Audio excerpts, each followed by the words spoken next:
All right, welcome to episode number 3 of the ZenoCast.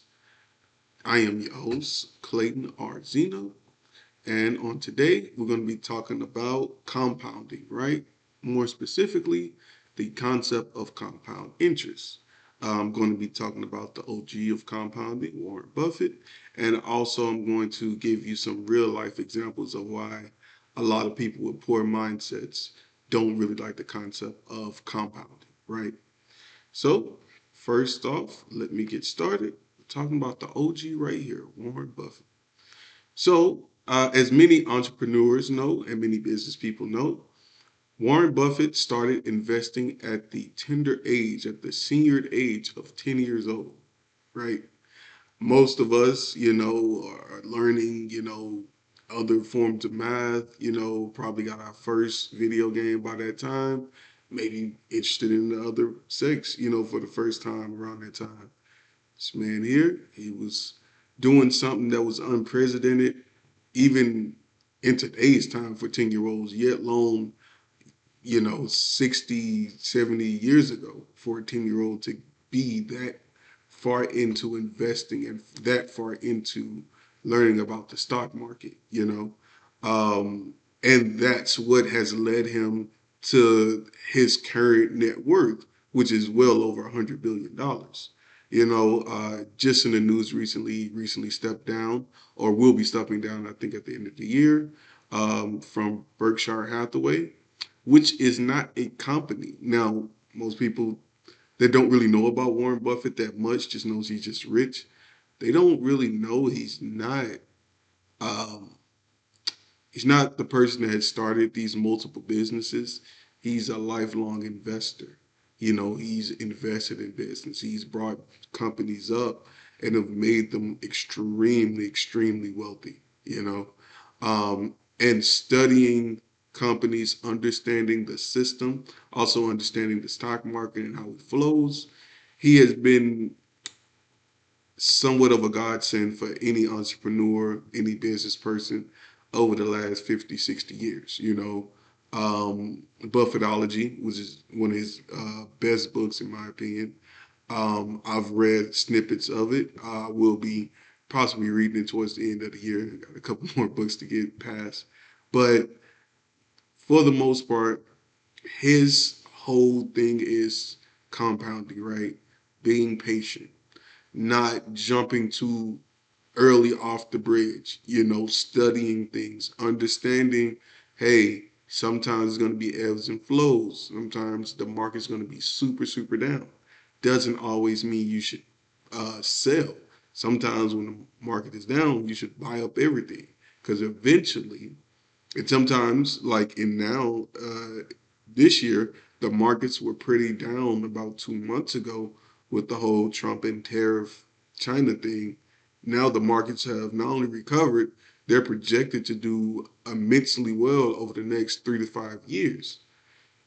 That goes into the whole concept of compound interest, being patient, letting that compound interest grow over X amount of years. Normally within the first 5 years, I think the return on most stocks are it's like around 8% APY. And then after that, that's normally when you get the people who say, "Oh yeah, I bought a share of Apple back in the '80s or early '90s, and now mid 2000s, early 2010s, I'm a millionaire." That is because they didn't accumulate majority of that money until well after they purchased that stock originally. But Warren Buffett, if I'm not mistaken, I believe at age 30, right? His net worth was around $3 million. By age 65, it was around $3 billion. Now he's worth close to $100 billion, if not more than that. So that just goes to show over 90% of his wealth was accumulated well after 65, you know? So, and it's just most people don't want to be patient. Most people want a quick hit, quick fix. They want it quick right now. I don't want to wait 3 to 5 years, yet alone 10, 15, 20 years. I need it right now. And that's actually going to get into my next topic, which is why a lot of people with poor mindsets hate, scared, do not like the concept of compound interest. Let me get you off the screen, Warren, because this is going to get kind of crazy. I don't want you to hear this. Thank you. All right. So, why most people with poor mindsets don't like the concept of compound interest? Why do they? So, as you all can tell, I am a black man. Uh, was raised in the South. I wasn't necessarily raised in the best neighborhood, you know. So a lot of my older mindset, as far as money, as far as understanding money, um, it was programmed from a poor mindset. So it was programmed to think that bills are due now. I'm stressed. I gotta get it now. I don't want to wait. Um,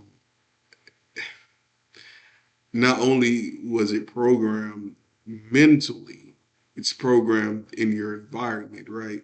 So if anybody pays attention, this is why there are so many check cashing places in the hood. This is why you have corner stores, liquor stores on every corner. This is why you have these food deserts in a lot of these impoverished neighborhoods. Your environment typically leads to your mindset, and then your mindset trickles down generations. Luckily for me, I was able to change it. I it was something I was forced to grow with, but never really felt comfortable because I always knew like, I feel like this could be done better. I don't know how. I don't know in what way, but I just feel like this way I'm being taught isn't the only way. It's just the only way that I know of right now. You know, also compound interest. People with poor mindsets also think that it's only for rich people, right? So a lot of, to be honest, a lot of black people they don't like for people to tell them what the hell to do with their money. I remember hearing this a lot. That's my money. You can't tell me to do with my money, which is true in a sense, but it's also your money to lose as well. Now we could look at this from that standpoint of hey, this is my money. You can't tell me what to do with my money. I'm gonna do what I want to with my money. Okay, fine. Hey, it's your money. You put in the time for it. It's yours. Can't nobody take that away unless you're the government. Uh, but I feel like there are other ways, better ways that that money could be spent. There are better strategic ways in which you can go about budgeting that money, right?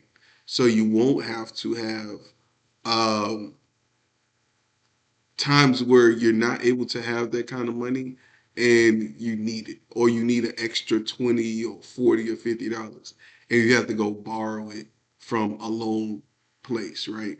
Which is why they put them in the hood. Or you have to go borrow it from someone. Like, oh, give me 1 second. There we go. All right. So yes, those things. That's the mindset of it, right? They don't want no one to tell them what to do with their money. They don't believe that, hey, if I designate a small amount of money, let's say $10 a week, right? 4 weeks out of a month, that's $40 a month, you could be giving to a stock, right?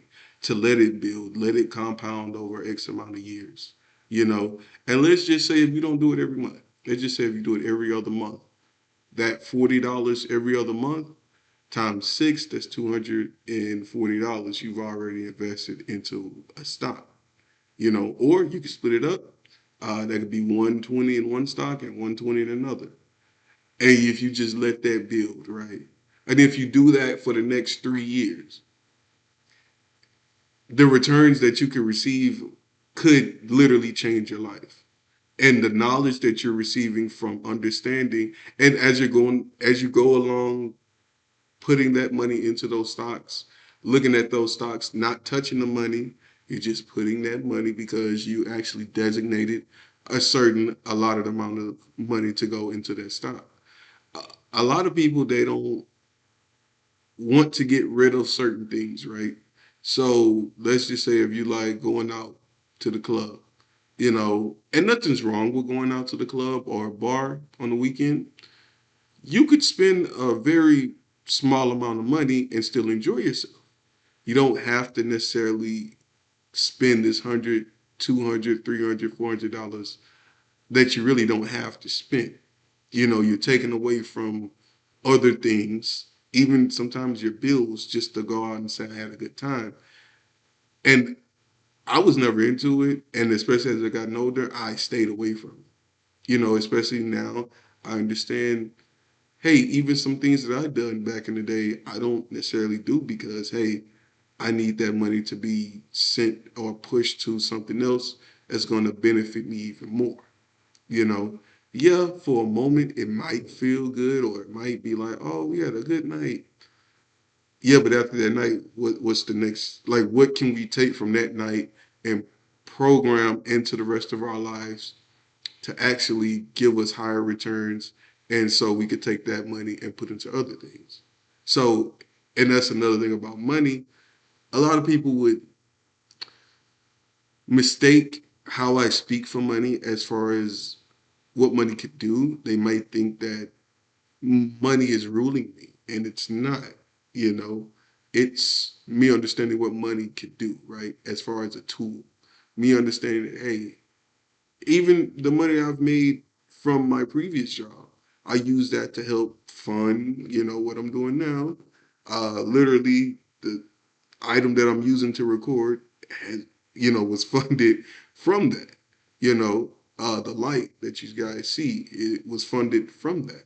So it's just taking that money, putting it towards something else.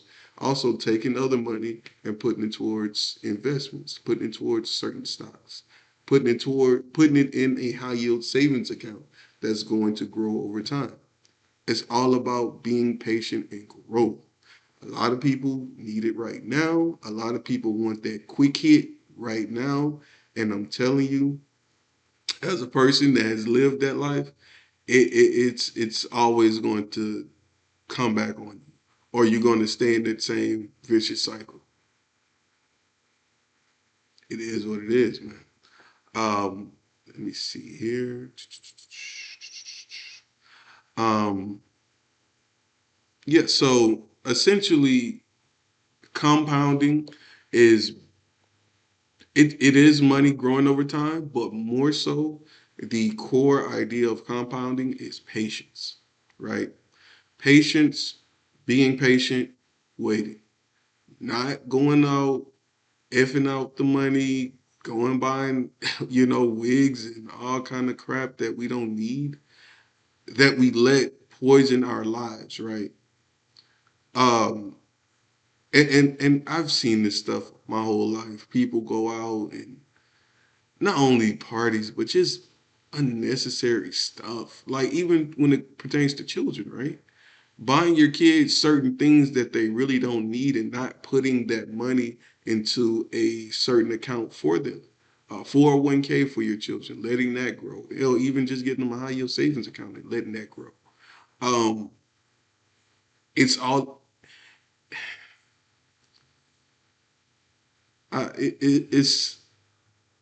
it's frustrating because yeah, it's not me. But it's something inside of me that says, hey, I really want people to do better. I really want people to do better for themselves. I really want everybody to grow.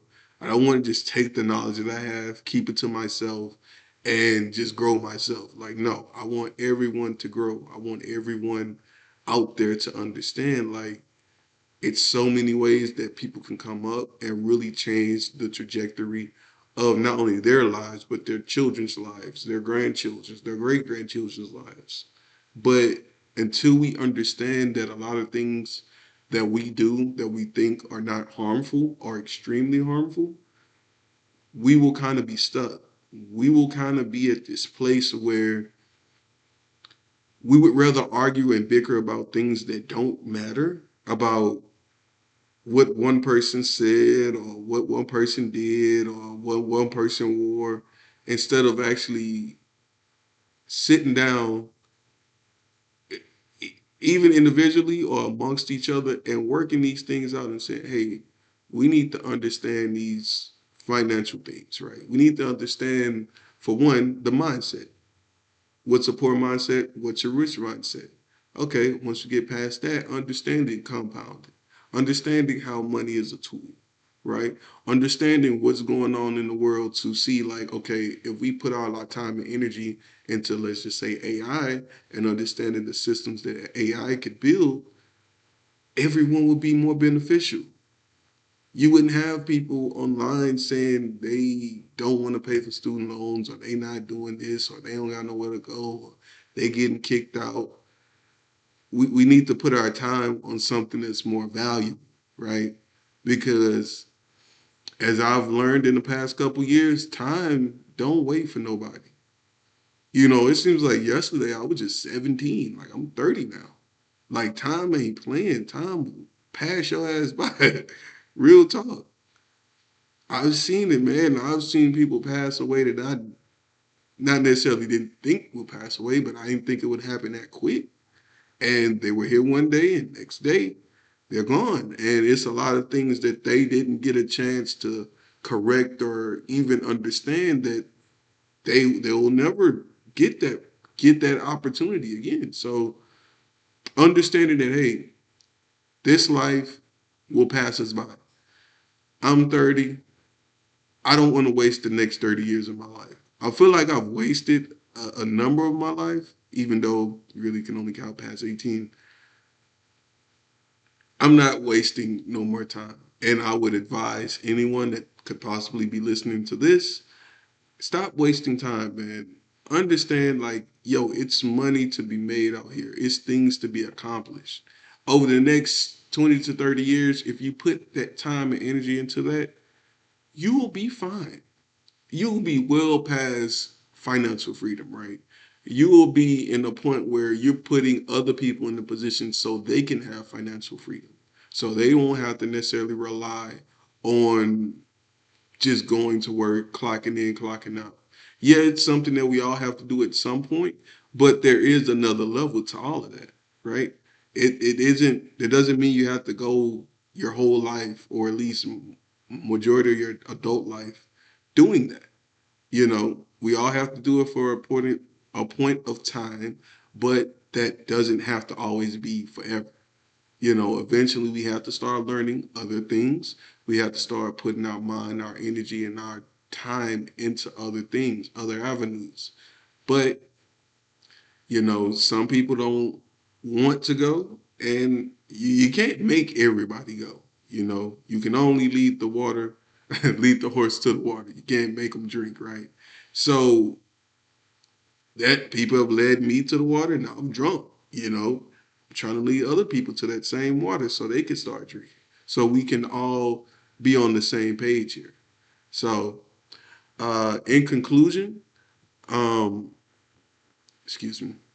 In conclusion, compound interest is patience. Yes, it's money gained over X amount of years, but it's patience. It's patience, it's patience, it is patience. I can't stress that shit out enough. It's patience.